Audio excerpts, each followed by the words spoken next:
আসসালামু আলাইকুম। এটিএন বাংলা ইউকের লন্ডন স্টুডিও থেকে সংবাদে স্বাগত জানাচ্ছি আমি ফেরদৌস শামা। দিন দিন কঠোর হচ্ছে স্টুডেন্ট ভিসা থেকে শুরু ব্রিটেনে টিকে থাকার জন্য অভিবাসনের নানা উপায়।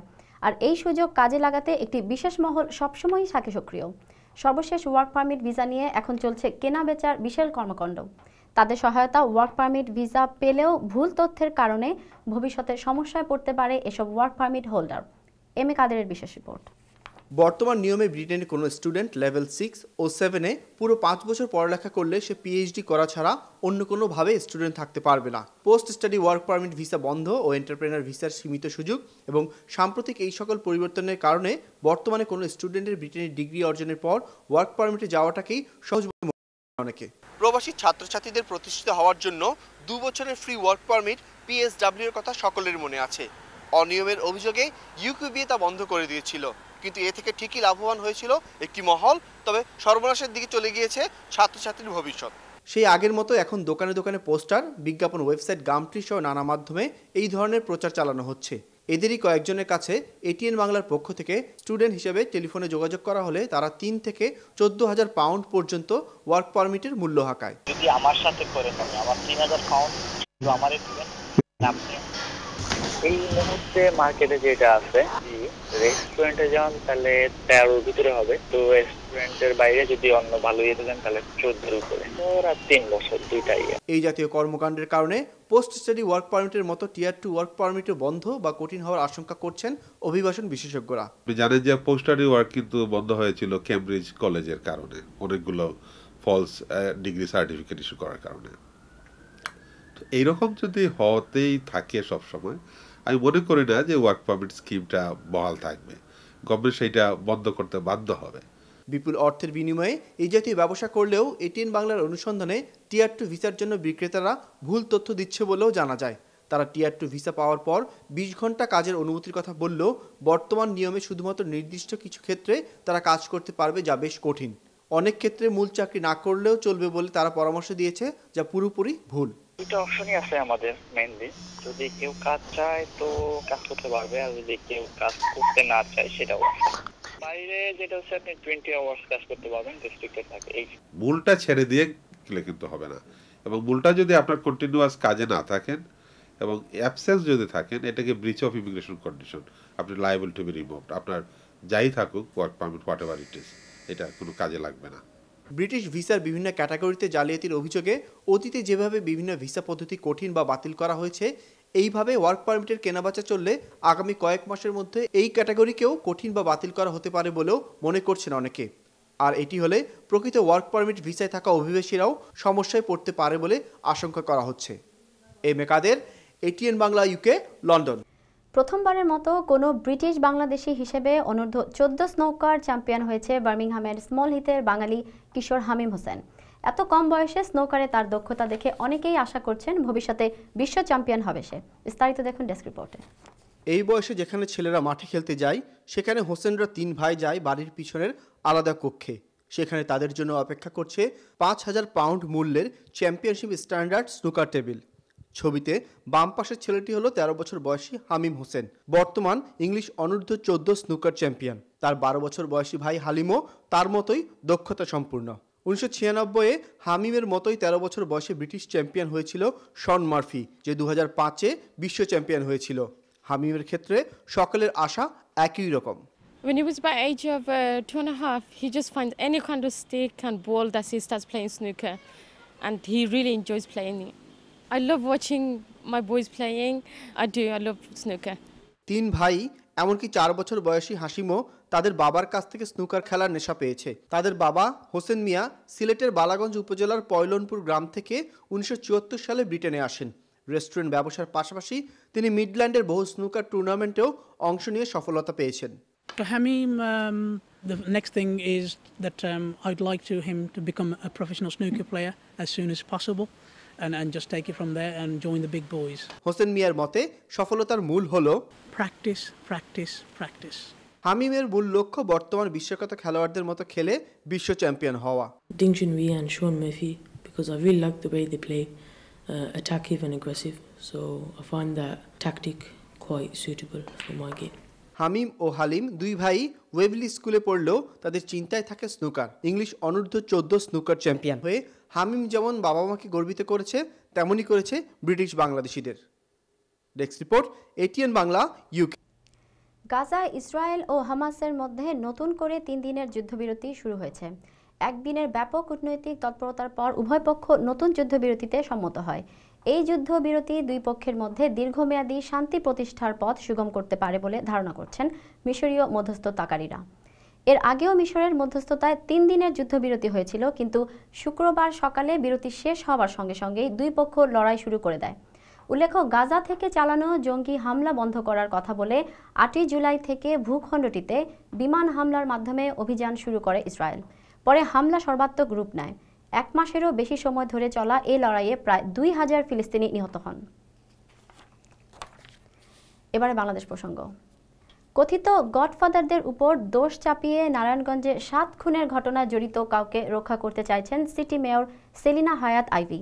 এমন অভিযোগ করেছেন আওয়ামী লীগের সংসদ সদস্য শামীম ওসমান।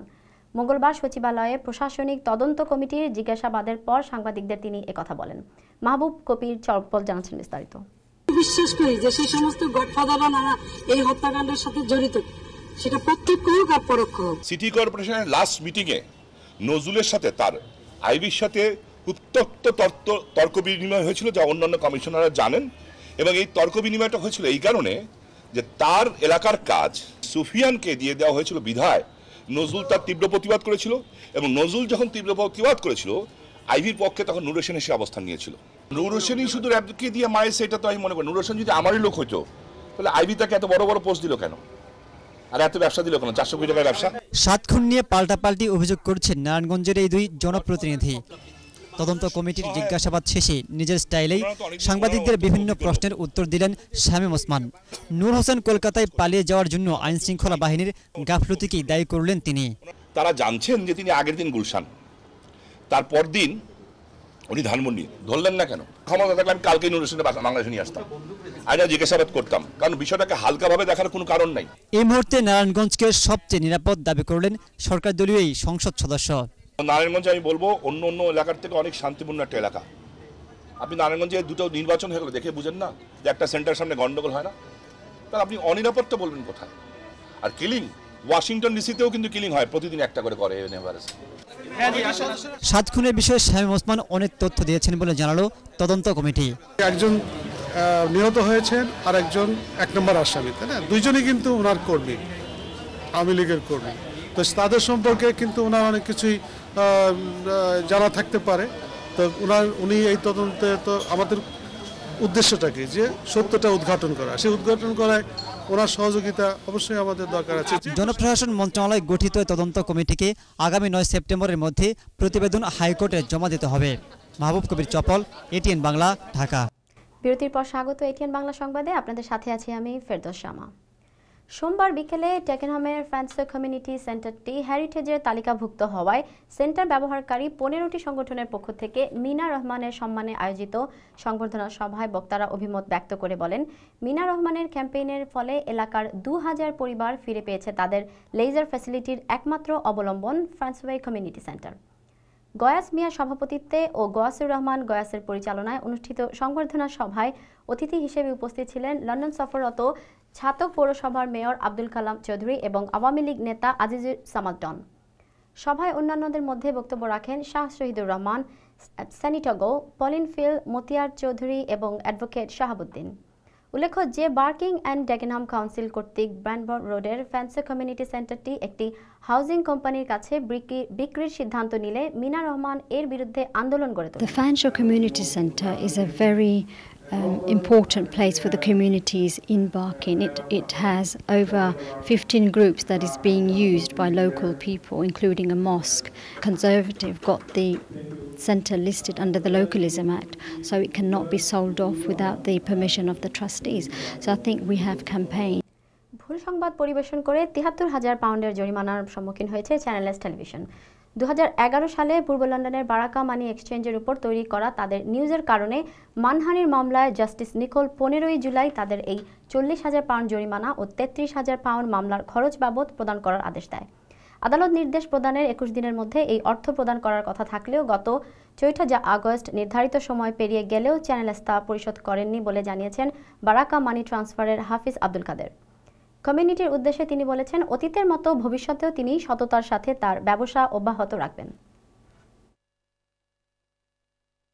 আমি দীর্ঘ 13 বছর ধরে কমিউনিটির সেবা দিয়ে যাচ্ছি। বারাকা মানি ট্রান্সফারের মাধ্যমে আমরা লক্ষ লক্ষ লোকদের, গ্রাহকদেরকে এবং শুভাকাঙ্ক্ষী যারা আছেন তাদেরকে সেবা দেই।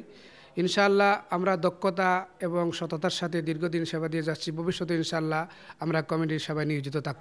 নবগঠিত সুনামগঞ্জ জেলা অ্যাসোসিয়েশন ইউকের পূর্ণাঙ্গ কমিটি গঠনের লক্ষ্যে আহ্বায়ক কমিটির সভা সোমবার পূর্ব লন্ডনে অনুষ্ঠিত হয়েছে।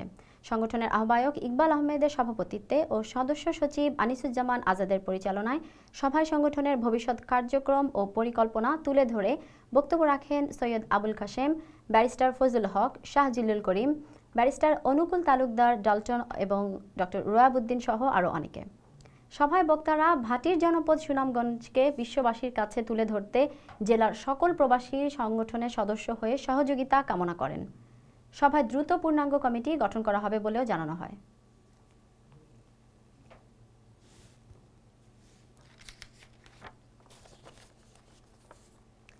বিশ্বনাথ উপজেলার অন্যতম প্রাচীন ইসলামী শিক্ষা প্রতিষ্ঠান 10 পাইকা আনোয়ারুল উলুম আলিম ও হাফিজিয়া মাদ্রাসার প্রিন্সিপাল আকবর আলীর ওফাত উপলক্ষে পূর্ব লন্ডনের বারাকা রেস্টুরেন্টে মরহুম আকবর স্মৃতি পরিষদ ইউকের সভা সংগঠনের সভাপতি মাওলানা আব্দুল শহীদের সভাপতিত্বে ও সাধারণ সম্পাদক হানিফ আহমেদ খানের পরিচালনায় অনুষ্ঠিত হয়।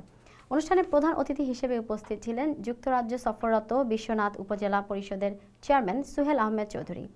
সভায় বিশেষ অতিথি হিসেবে বক্তব্য রাখেন টাওয়ার হ্যামলেটস কাউন্সিলের কাউন্সিলর আয়াস মিয়া, মাওলানা মতিউর রহমান, আফজাল হোসেন, জাকির হোসেন কয়েস সহ আরও অনেকে। বক্তারা মরহুমের নামে প্রতিষ্ঠিত এই ট্রাস্টে ওই এলাকার ইসলামের খেদমত ও সামাজিক উন্নয়নে ভূমিকা রাখবে বলে আশাবাদ ব্যক্ত করেন।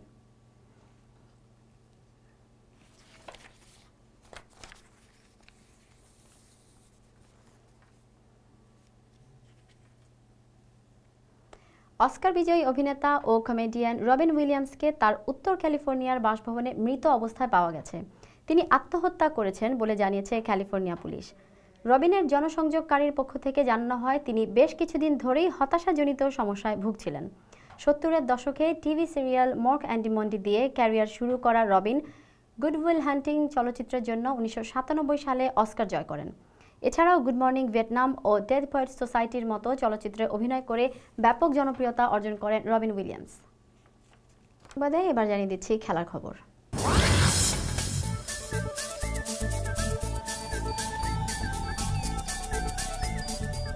ইউকে ক্যারাম ফেডারেশন আয়োজিত 18তম ইউরোপ কাপ ক্যারাম প্রতিযোগিতার চূড়ান্ত খেলা অনুষ্ঠিত হয় রবিবার। লন্ডন স্কুল অফ ইকোনমিক্সের অডিটোরিয়ামে অনুষ্ঠিত ফাইনাল ম্যাচে জয় পান ব্রিটিশ বাংলাদেশি কর্নেল আবেদিন, যিনি বিগত 10 বছরের মধ্যে 8 বার একক শিরোপা জয় করেন। দ্বৈত শিরোপার জন্য প্রতিদ্বন্দ্বিতা করে জয়ী হন সনোয়ার আলী রিঙ্কু ও মাজহারুল ইসলাম মুন্না। মোট 35টি বোর্ডে 3 দিনব্যাপী আয়োজনের সমাপনী দিন রবিবার বিকেলে অনুষ্ঠিত পুরস্কার বিতরণী অনুষ্ঠানে বিজয়ীদের হাতে পুরস্কার তুলে দেন ইউরো ক্যারাম ফেডারেশন সভাপতি নজরুল ইসলাম কয়েস এবং অন্যান্যরা। অনুষ্ঠানে আরও উপস্থিত ছিলেন শোয়েব আহমেদ, উমর সানাকাল, আলামিয়া এবং সোনাহর আলী।